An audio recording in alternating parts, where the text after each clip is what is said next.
Well, hello. We have been talking about the permission issue. And yet, last time I told you that the permission for your calling, the permission is in the call itself. So that if you have a calling from the Lord, if you sense that that is the Lord's permission to you. Now, that was really liberating for me to find out because I really had to wrestle through that whole issue of permission. I was raised in a church, I was raised in a Christian community, and in a family where obedience was taught, and that your desire was to obey the Lord and to do what He said. But now, if you've been around Christian circles a lot, you've probably, like me, been regaled with these stories that, oh, you know what? The Lord wanted me to do something, but I was going in a different direction. But He really got a hold of my heart and He really pressed me. And I didn't want to do this, but finally I yielded to the Lord and I said yes. And and even now, people are taught that, oh, if it's something that you really don't want to do, well, the Lord will just really press on you to do His will. And if it's something you don't want to do, you don't know what you to do in this situation. Well, is it something you want to do? Well, no. Well, you see, the Lord, if it's not you, well, it must be the Lord. Or, well, if it's something you want to do, well, that's just the flesh. You know what? That is a bunch of baloney. It took me a long time to realize that, but really, when I gave my life to Jesus, I said yes to Him, and my desire was to do His will.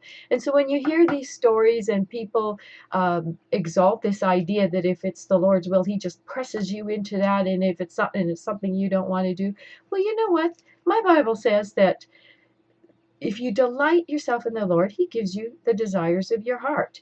In other words, if you've committed your way to Him and you say yes to Him with your desire and with your will, He leads you by your desires.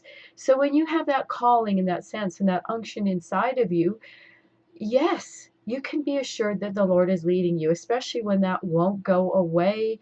It carries on and it goes on year after year. So you need to have permission to embrace your call.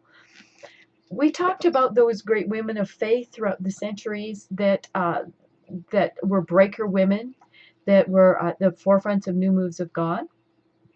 And when we hear those stories from history, that really stirs up our faith, and we just have that passion to do great exploits for God. But what if you don't feel like you're called to tear up the world preaching, but yet you have this stirring? Like, I really wanted to preach. It was also liberating for me to hear a woman say, uh, who wants to preach? I mean, if you really want to, that's got to be God, because who wants to? Yeah, I wanted to, because the want to of God was inside of me. But what if you're stirred up to do great exploits for God, but tearing up the world preaching isn't your thing? Um, but you have other desires that won't go away. You have other job desires, you have other career desires, you have other passions, and you really want to do the will of the Lord. Well, His permission is in that call. He's calling you to do that. And He wants you to carry His power into that area of your gifting and area of your calling.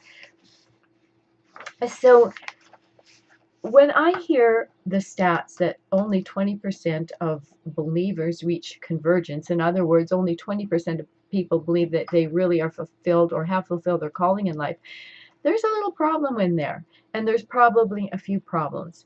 But I think one of the main things is that you just need to be told that it's okay. That you need to be told that, yes, you have permission. Permission is granted to you to do that thing that's on your heart. When you are yielded to God, that thing that is on your heart that won't go away, that God's calling is in that, and with that is the permission. So it may be in seed form inside of you. It probably needs to be nurtured. It needs to be developed. You may need to be educated. You may need to be trained. And I understand that there are seasons of preparation in a person's life. There are seasons of promotion, and these things happen in stages. But just feel free. Embrace and acknowledge understand that you really are called of God. And the number one step is just to acknowledge it. Go tell somebody. Go tell somebody, I really feel like I'm called to do this. Be careful about who you choose. Find people that are going to not only affirm you, but say, help me, point me in the right direction. Will you mentor me or point me in a direction where I can get trained or do something? But today, acknowledge that thing that's on your heart and recognize that permission is granted. Bless you and talk to you again soon.